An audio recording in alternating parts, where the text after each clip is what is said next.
দোস্ত, অন্য ধর্মের মানুষের সাথে কেমন ব্যবহার করতে হয় এই ক্ষেত্রেও আমার নবী ইমাম। প্রশাসন কেমনে চালাতে হয়, সব জায়গায় কিভাবে কলুষ মুক্ত, করাপশন মুক্ত, চুরি আর দুর্নীতি মুক্ত কেমনে প্রশাসন প্রতিষ্ঠা করে চালাতে হয়, এই ক্ষেত্রেও আমার নবী ইমাম না গোলাম? কথা কয় না? তাহলে সব ক্ষেত্রে যদি আমার নবী ইমাম হন, তাহলে আমরা অর্থনীতির ক্ষেত্রে, আমাদের রাষ্ট্র পরিচালনার ক্ষেত্রে গোলামের বেটা গোলাম চোরদেরকে কেমনে নেতা মানি? যদি কোনো মানুষ ইমানদার আল্লাহর নবীকে ইমাম মানা বাদ দিয়ে অন্য কোনো চোর বাটপার যাদের চেহারার দিকে তাকানো যায় না, চেহারার মধ্যে গজব নাজিল হয়, এদেরকে যদি নেতা মানে, ওই ব্যক্তি সব থাকে কিন্তু সত্যিকার ইমানদার থাকে না। বুঝলেন? বিধর্মীর সাথে কেমনে ব্যবহার করতে হয়? ছোট 10-12 বছরের বাচ্চা ইহুদির সন্তান আল্লাহর নবী যখন বয়ান করেন, ওই বাচ্চাটা এসে আল্লাহর নবীর দরবারের সামনে বসে থাকে। হঠাৎ করে দেখা গেল বাচ্চাটা আসে না। নবীজি বয়ান চলাকালীন বললেন, অমুক বাচ্চাটা কোথায়, কেন আসে নাই?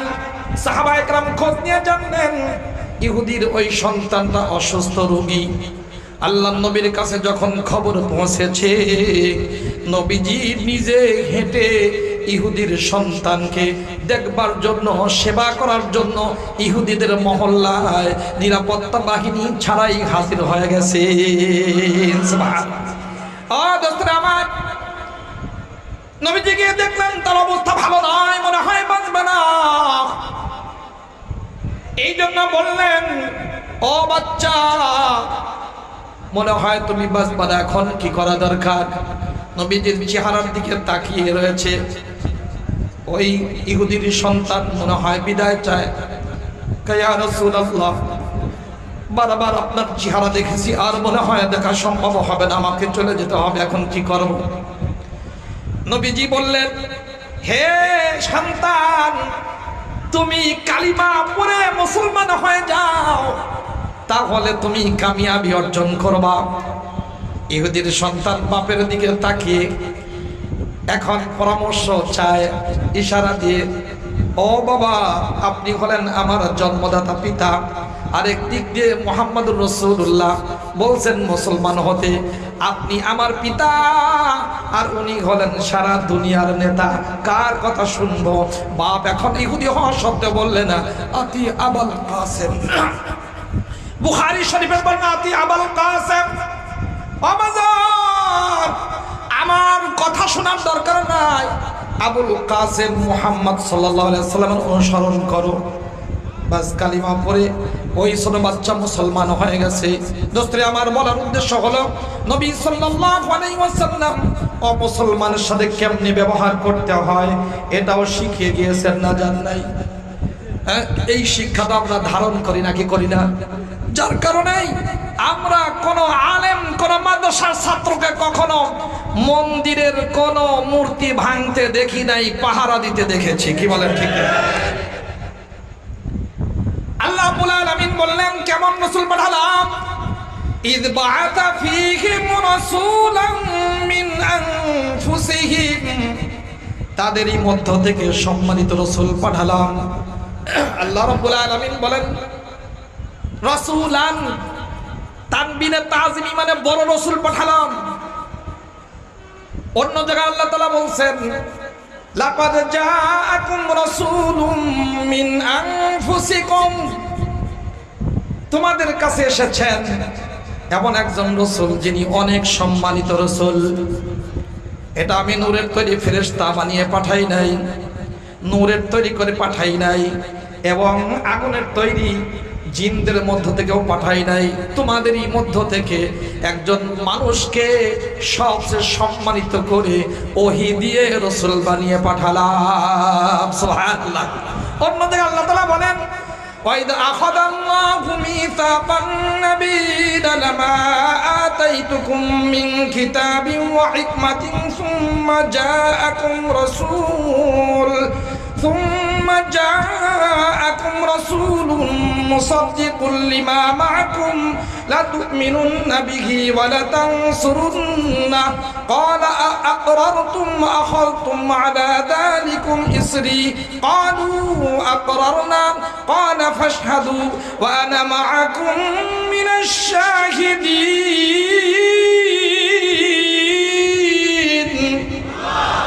আল্লাহ রাব্বুল আলামিন বললেন, আমি সব রাসূল থেকে এই প্রতিজ্ঞা নিয়েছি, ওয়াদা নিয়েছি, হে রাসূলগণ, হে নবীগণ, আমি এত সম্মানী করে তোমাদের পাঠালাম, তুমি দুনিয়াতে থাকা অবস্থায় অথবা তোমার উম্মত থাকা অবস্থায় যদি ওই রাসূল এসে যান যিনি সবচেয়ে বড় সম্মানিত রাসূল, রাসূলুন এখানেও তাকবীরে তাজিমি, তার মানে বড় রাসূল, সবচেয়ে শ্রেষ্ঠ রাসূল, সুবহানাল্লাহ, যিনি তোমাদের কাছে যা আছে তা সত্যায়ন করবেন।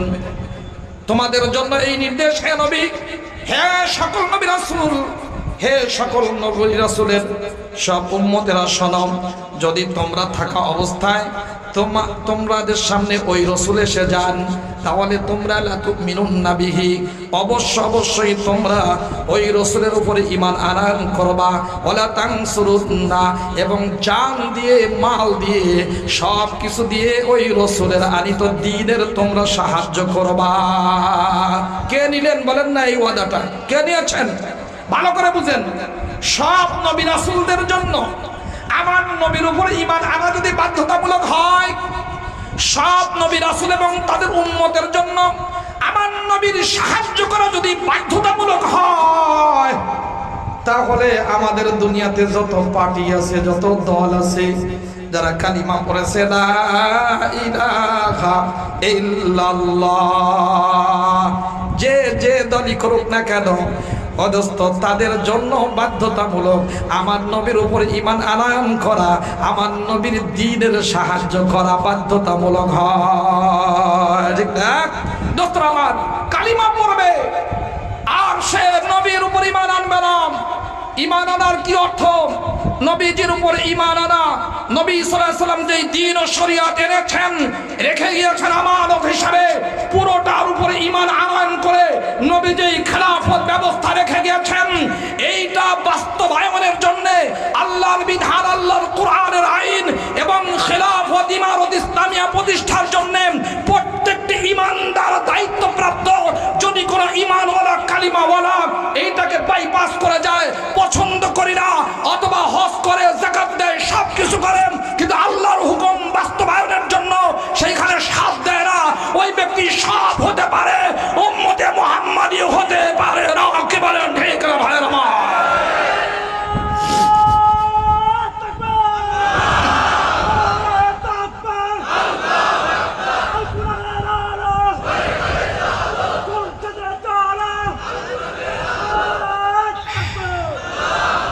সম্মানিত দ্বীনি ভাইরা, আল্লাহ রাব্বুল আলামিন বলে দেন, লাকাদ মান্নাল্লাহু আলাল মুমিনিন ইয বা'আথা ফীহিম রাসূলাম মিন আনফুসিহিম, তাদেরই মধ্য থেকে সবচেয়ে বড় রাসূল আমি পাঠালাম, পাঠিয়ে আমি এই বান্দাবান্দিদের উপরে, ঈমানদারদের উপরে দয়া করলাম, ইহসান করলাম। কে বলেছেন বলেন? দোস্তরে আমার, কেমন এই নবীর কাজ কি? মাকসাদু বি'সাতিন নবী সাল্লাল্লাহু আলাইহি ওয়াসাল্লাম, আল্লাহর নবীর আগমন কেন হলো? আল্লাহর নবীর জন্ম নিয়ে আমরা ওরস পালন করলাম এবং বিজয় মিছিল করলাম, জশ্নে জুলুস করলাম, মিলাদ পড়ে কিছু জিলাপি খেয়ে চলে গেলাম। এই জন্য বুঝি আমার নবীকে আল্লাহ তাআলা পাঠাইছেন? কথা কয় না? নবীজির পাঠানোর মাকসাদ, উদ্দেশ্য কি? এক নম্বর লক্ষ্য আল্লাহ তাআলা নির্ধারণ করেছেন, ইয়াতলু আলাইহিম আয়াতিক, আল্লাহর পক্ষ থেকে যেই কোরআন, যেই আয়াত আল্লাহ তাআলা নাজিল করেছেন, আল্লাহ তাআলা যেটা নাজিল করেছেন, আল্লাহর পক্ষ থেকে যা পাঠানো হয়েছে, এই কোরআনে কারীমের বিশুদ্ধ তেলাওয়াত করা, বিশুদ্ধভাবে তালিম দিয়া এই কোরআনে কারীম সুন্দর করে তেলাওয়াত করে সহি শুদ্ধ করবার জন্য শোনাবেন। এক নম্বর এই দায়িত্ব আমার নবীকে দিয়েছেন কি? নম্বর দুই, ওয়া ইউযাক্কিহিম। কোরআনে কারীমের তেলাওয়াত যদিও এখানে আলাদা আরেকটা বয়ান আছে জরুরি, কিন্তু উদ্দেশ্য বলতেছি যেহেতু প্রায় 3600 বছর আগে, কত বছর?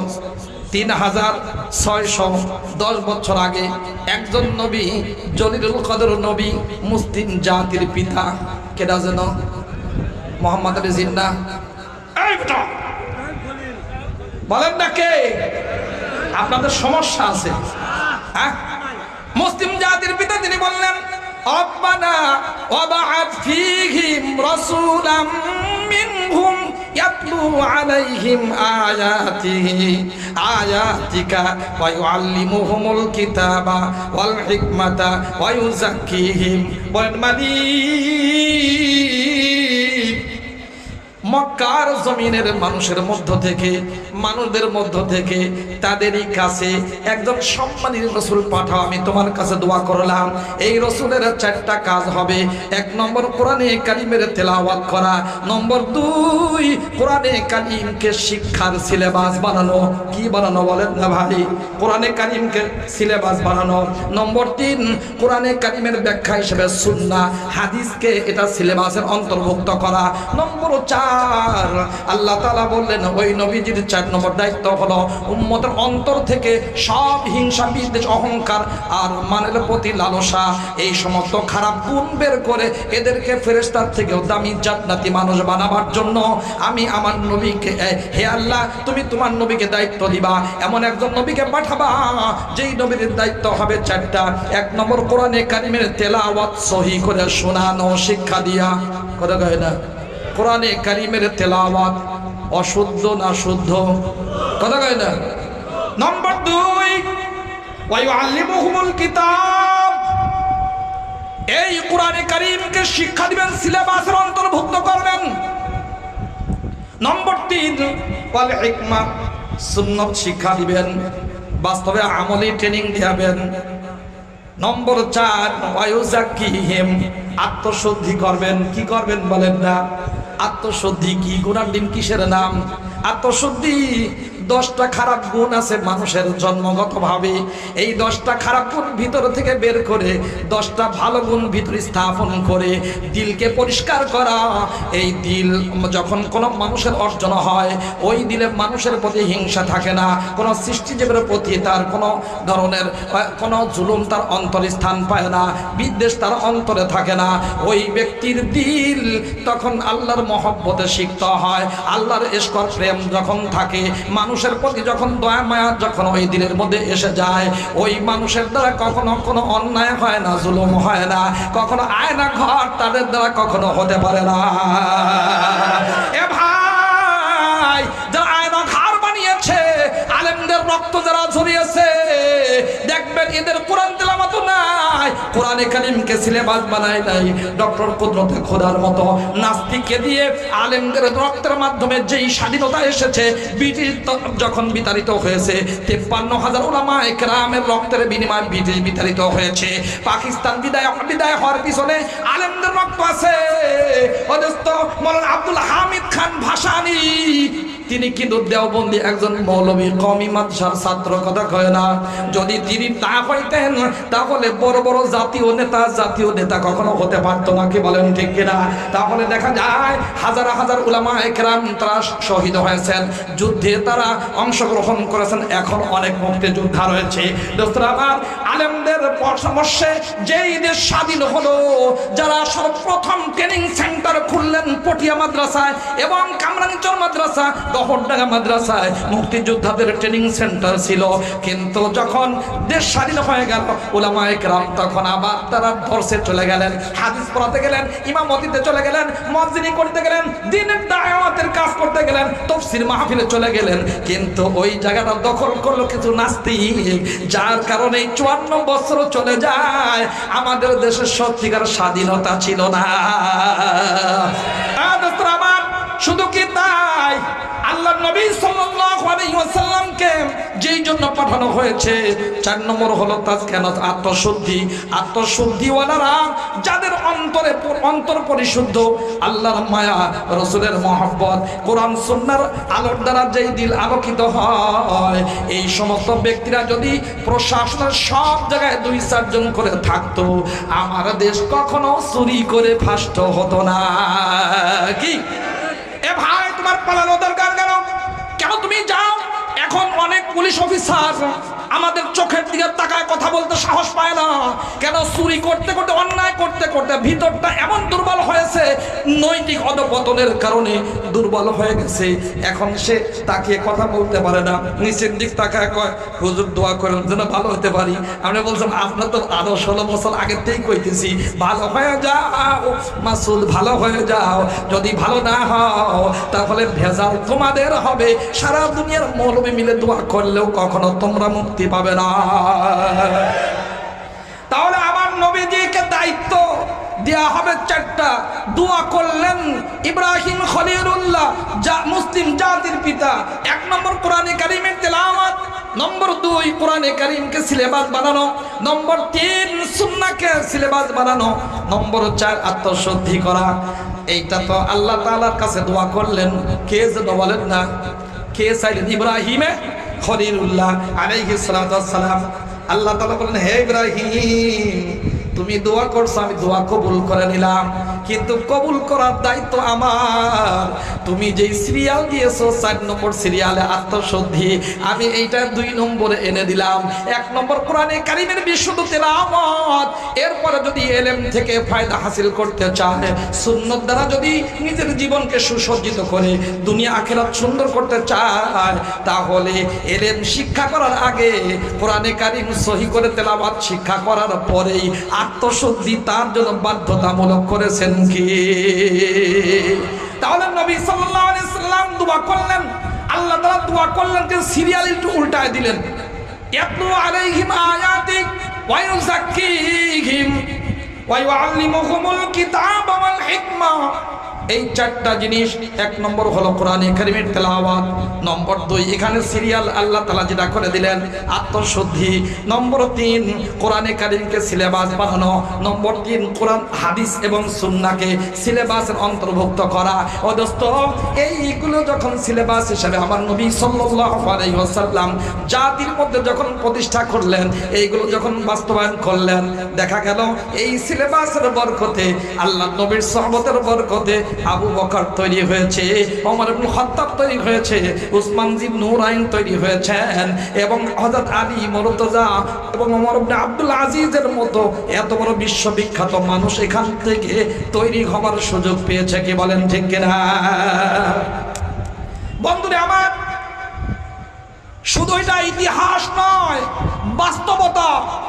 আমরা যদি সত্যি এই পৃথিবীকে শান্তি দিয়ে ভরে দিতে চাই, সত্যি যদি শান্তি, উন্নতি, অগ্রগতি, সমৃদ্ধি অর্জন করতে চাই, তাহলে যারা আমরা কালিমা পড়েছি লা ইলাহা ইল্লাল্লাহ, পড়ছি না লা ইলাহা ইল্লাল্লাহ, লা ইলাহা ইল্লাল্লাহ, বলেন না একটু মহব্বত আছে, লা ইলাহা ইল্লাল্লাহ, লা ইলাহা ইল্লাল্লাহ, লা ইলাহা ইল্লাল্লাহ, লা ইলাহা ইল্লাল্লাহ, মুহাম্মাদুর রাসূলুল্লাহ।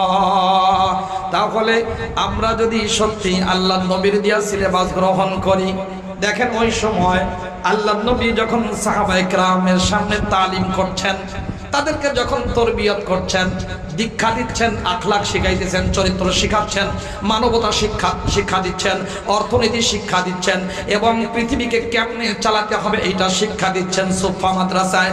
পৃথিবীর ইতিহাসে প্রথম মাদ্রাসার নাম হলো দারুল আরকাম, যেটা যখন সাফা পাহাড় থেকে নামা হয় 10 হাত দূরে গেলেই ডান দিকে ছিল দারুল আরকাম। আরকাম সাহাবীর বাড়ি, ওইটা ছিল আল্লাহর নবীর প্রথম ওপেন ইউনিভার্সিটি, ইসলাম ইউনিভার্সিটি, এটা মাদ্রাসা। ওখান থেকে আসার পর আল্লাহর নবীর পা মোবারক বরাবর অদস্ত ওখানে ছিল আসহাবে সুফা, 70 থেকে 400 সাহাবায়ে কেরাম এখানে তালিম নিয়ে সারা দুনিয়াতে যারা কাজ করতেন। অদস্ত আমার আল্লাহর নবী যখন তাদেরকে তালিম দিয়েছেন, ওই সময়ের অবস্থা কেমন ছিল? আরব এই বিশাল ভূমি, এই ভূমিওয়ালাদেরকে রোম এবং পারস্য এরা কখনো নিজের আপন করে নেয় নাই, এদেরকে কখনো নিজের নাগরিক বলে স্বীকার করে নাই। পারস্য এবং রোম, ইরান, এরা ছিল সুপার পাওয়ার, বলেন না কি পাওয়ার? Super power. এবং এই যে ইটালি, কনস্টান্টিনোপল থেকে কুস্তুনতুনিয়া বলা হয় বুখারী শরীফের ভাষ্য মতে। দোস্তরা আমার, এরাও আরেকটা খ্রিস্টান রাজ্য, সাম্রাজ্যবাদী ছিল, কিন্তু আরবদেরকে পুরোপুরি নেয় নাই। এদিকে এরা বুসরা, হিমস, শাম এবং ইলিয়া, তার মানে বাইতুল মুকাদ্দাস, এই দিক দিয়ে নিয়েছে হলো সেই খ্রিস্টানরা, অর্থাৎ রোম, এরা নিয়েছে। আর ওই দিক দিয়ে নিয়েছে, কিন্তু সবাইকে এরা নাগরিক বলে স্বীকার করে নাই। কেন স্বীকার এই জন্য করে নাই যে আরবের মানুষ নেসু, এরা বাটপার, এরা মুশরিক, এরা হলো ডাকাত, এরা করাপ্টেড, এরা অনেক খারাপ, ওদের মধ্যে চরিত্র বলতে কিছু নাই। অতএব এরা এত খারাপ মানুষ, এদেরকে আমাদের দেশের নাগরিক বানাইলে আমাদের বদনাম হবে। আমরা সিভিলাইজড, আমরা হলাম সভ্য, সভ্য দেশের নাগরিক কখনো খারাপ মানুষ হতে পারে না।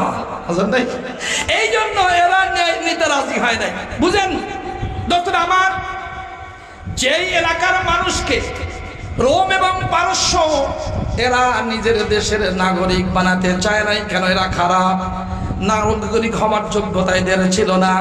কিন্তু আমার নবী সাল্লাল্লাহু আলাইহি ওয়াসাল্লামের সোহবতের বরকতে এবং কোরআনে কারীম এবং সুন্নতের সিলেবাসের বরকতে এত সুন্দর একটি জামাত তৈরি হয়েছে। আল্লাহর নবীর সোহবতে থেকে সাহাবায়ে কেরামের জামাত তৈরি হয়েছে, যারা শুধু কোন সভ্য দেশের নাগরিক নন, বরং এরা পৃথিবীর যত ভালো শাসক আছে প্রত্যেকটি সাহাবী এই শাসক থেকে কোটি গুণ বেশি উত্তম হয়ে গিয়েছিলেন। বুঝেন, তবে যারা সভ্য দেশের নাগরিক হওয়ার যোগ্য ছিল না, তারা এখন সারা পৃথিবীর শাসকের জন্য মডেল হয়ে গেছেন, এরা মিসাল হয়ে গেছেন, উদাহরণ হয়ে গেছেন। কিসের কারণে? এই কোরআনী সিলেবাসের সোহবত এবং বরকতে। কি বলেন ঠিক না ভাইরা আমার? আমরাও যদি আমার এই বাংলাদেশকে সত্যি যদি শান্তির এবং কল্যাণের দেশ হিসাবে দেখতে চাই, আমার পরিবার, আমার এলাকা, আমার এই জেলা, আমার বিভাগ, আমার এই দেশকে যদি সত্যি উন্নতির চরম শিখরে পৌঁছাতে চাই, সকল হানাহানি বন্ধের ব্যবস্থা করতে চাই, তাহলে কোরআনে কারীমের সিলেবাসের কাছে আসা ছাড়া দ্বিতীয় কোনো রাস্তা খোলা নাই। কি বলেন ঠিক না ভাইরা আমার? আমরা দেখেছি সেই 75 বছর থেকে, যখন থেকে ব্রিটিশ থেকে আমরা স্বাধীনতা অর্জন করেছি, বিভিন্ন মানব রচিত আইন দিয়ে আমাদের শাসন করে দাবিয়ে রাখার চেষ্টা করা হয়েছে, কিন্তু মানব রচিত আইন আমাদের শাসন দিতে পারে নাই, শোষণ দিয়েছে, ইনসাফ দিতে পারে নাই, জুলুম দিয়েছে, ভালো মানুষ দিতে পারে নাই, চোর প্রহার দিয়েছে, আমাদেরকে রডের পরিবর্তে বাঁশ দিয়েছে, এবং সব জায়গায় মেগা প্রজেক্টে মেগা দুর্নীতি দিয়ে আমার দেশকে জাহান্নামে পরিণত করে আয়না ঘর তৈরি করেছে। আমার দেশে আয়না ঘর দেখতে চাই না, জুলুমের অবসান দেখতে চাই, আমরা খিলাফত চাই। আল্লাহর জমিনে আল্লাহর বিধান কায়েম যদি করতে চাই, কোরআনী শাসনের কাছে আসতে হবে, কোরআনী সিলেবাসের কাছে আসতে হবে। এই প্রতিজ্ঞা নিতে আমরা কারা কারা তৈরি আছি? হাত তুলে দেখান। সবাই তো দিদি ভাইরা, এটা শুধু মুখের জমা খরচ দিলে হবে না। মাহফিলে আসছি, হুজুররা তো হাত তুলতে কয়, আমরা হাত তুলিই তো। আবার কয় হুজুর আমরা কিন্তু রাজনীতি মাজনীতি পছন্দ করি না।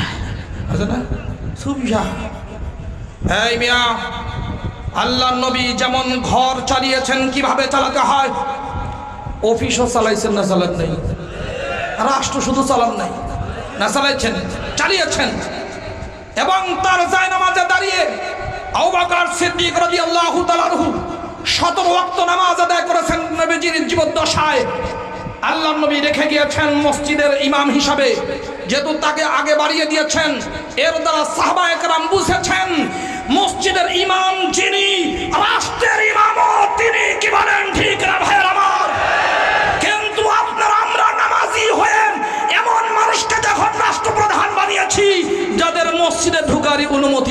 কখনো কখনো, কথা বলেন ঠিক কিনা?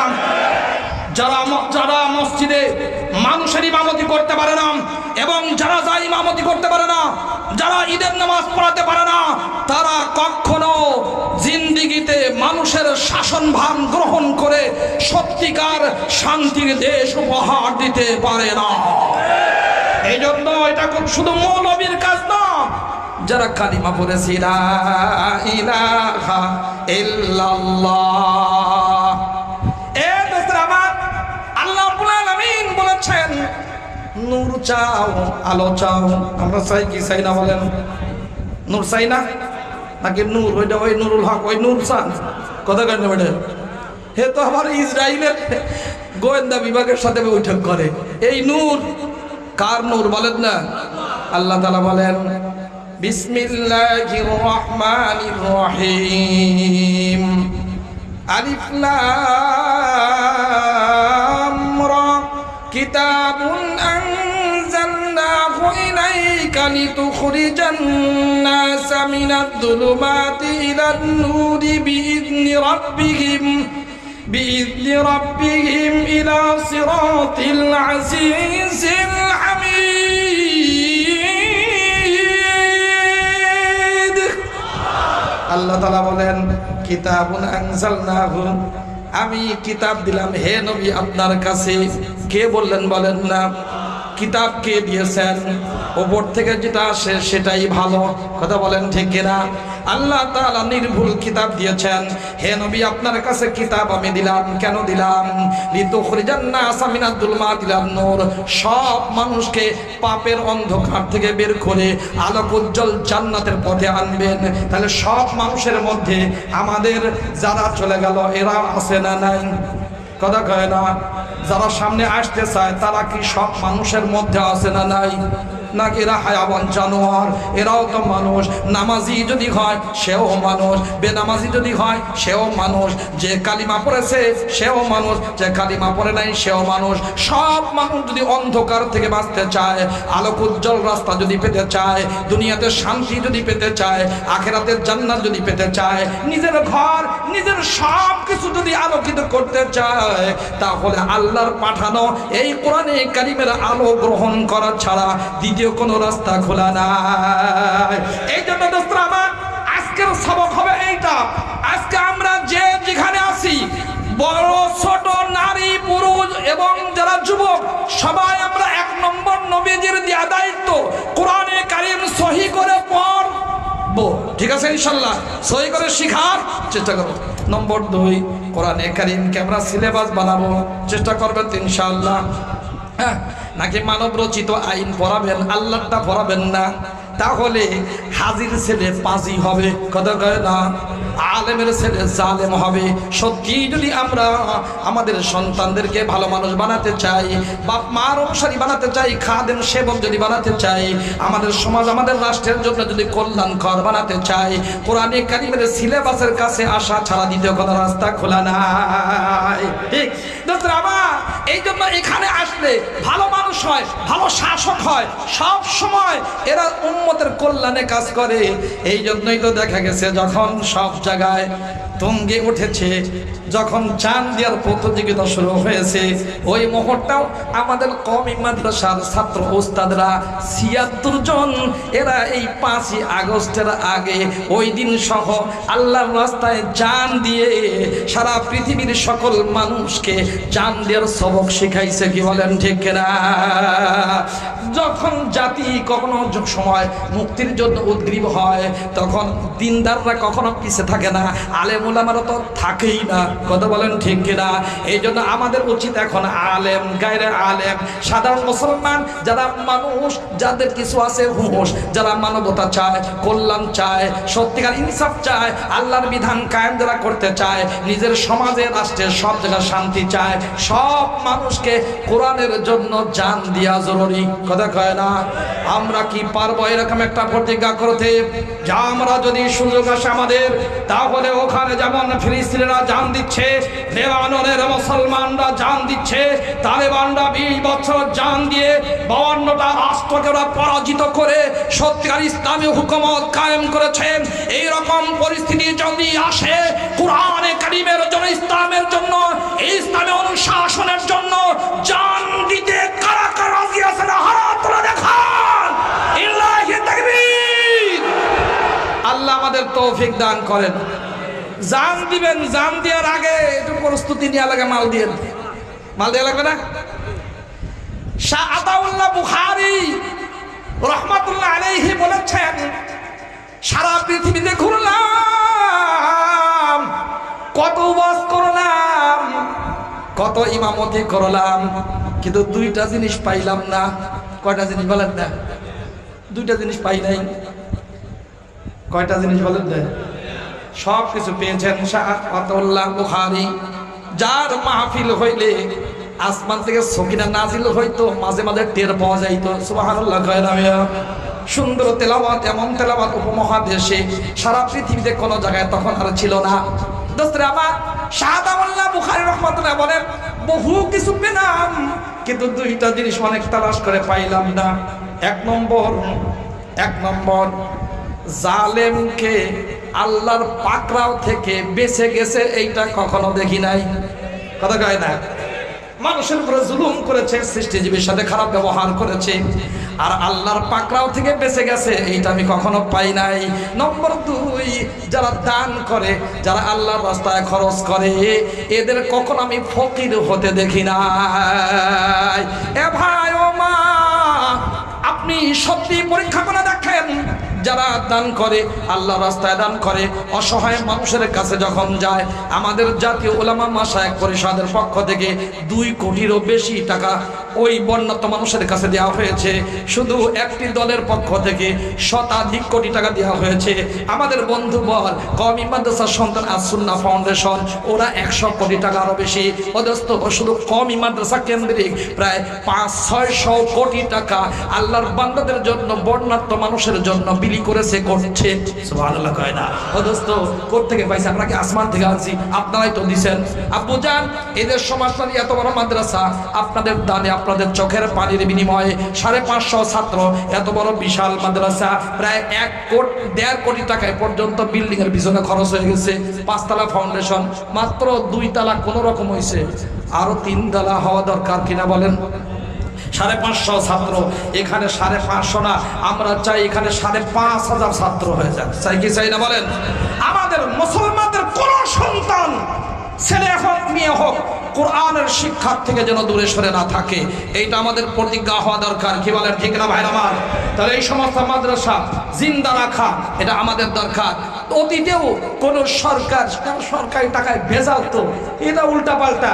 এই জন্য আমাদের এই সমস্ত মাদ্রাসায় সরকারি কোনো অনুদান তেমন নাই। যদি কেউ দেয়, ব্যক্তি বিশেষ দিয়ে থাকে। দোস্তরা আমার, জনগণের টাকায়, জনগণের দানে, জনগণের